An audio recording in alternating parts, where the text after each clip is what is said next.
سعدیہ یہ ارشاد فرمائے، بڑا ایک عام محاورہ ہے، ہم بھی استعمال کرتے ہیں کہ نیت صاف منزل آسان، کیا مراد ہے اس سے؟ دیکھیے، امام غزالی نے اپنی کتاب کیمیاء سعادت میں لکھا ہے کہ بنی اسرائیل میں ایک شخص تھا، وہ ریت کے ایک ٹیلے کے پاس سے گزرا اور گزرتے وقت، کیونکہ اس وقت وہاں قحط کا زمانہ چل رہا تھا، اس نے نیت یہ کی کہ اللہ رب العزت مجھے اگر اس ریت کے ٹیلے کے برابر اناج دیتا تو میں اسے تقسیم کر دیتا لوگوں میں۔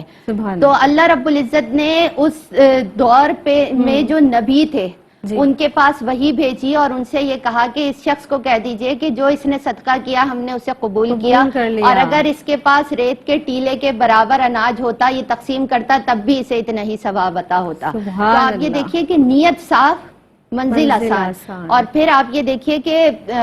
آقا علیہ الصلوۃ والسلام کے اقوال سے ہمیں پتہ چلتا ہے کہ جس نے جس تحت نیت کی اس کو اسی کا اجر ملے گا۔ اب آپ یہ دیکھیں کہ ایک شخص لوگوں سے یہ کہتا ہے، ہمارے بزرگان دین یہ کہتے ہیں کہ عمل کرنے سے پہلے اس کی نیت کرنا سیکھ لو، جب نیت کرنا سیکھ لو گے تو پھر عمل بھی اسی تحت کرو گے۔ ایک شخص لوگوں سے کہتا پھرتا ہے کہ مجھے کوئی ایسا عمل بتاؤ کہ جس میں جب بھی کروں تو مجھے اس میں اجر و ثواب ضروری ملے۔ تو ایک بزرگ اس سے کہتے ہیں کہ تم ہر دم نیک نیتی کی نیت کر لو کہ میں ہر کام جو بھی کروں گا وہ اللہ کی رضا کے لیے نیک نیتی سے کروں گا، پھر تم دن بھر میں کوئی بھی کام کرو اس کا اللہ رب العزت تمہیں اجر عطا کرے گا۔ لیکن اگر تمہاری نیت ہی نہیں ہوگی اور تم لوگوں سے ایسے ہی کہتے رہو اور ایسے ہی عمل کرتے رہو تو اس کا کوئی فائدہ نہیں ہے، اس کا اجر اسی وقت ہے کہ جب تم وہ عمل کر لو گے۔ غزوہ تبوک کے موقع پر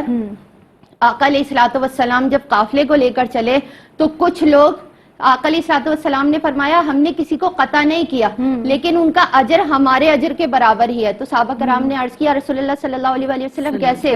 تو آقا علیہ الصلوۃ والسلام نے فرمایا کہ ان کو ان کی نیت کا اجر ملے گا، کیونکہ ان کی نیت ہمارے ساتھ جانے کی تھی، کسی نہ کسی مجبوری کے تحت وہ رک گئے ہیں لیکن اجر میں وہ ہمارے ساتھ برابر ہیں۔ غزوہ بدر کا موقع ہم سب کو یاد ہے کہ غزوہ بدر کے موقع پر 313 مسلمان تھے،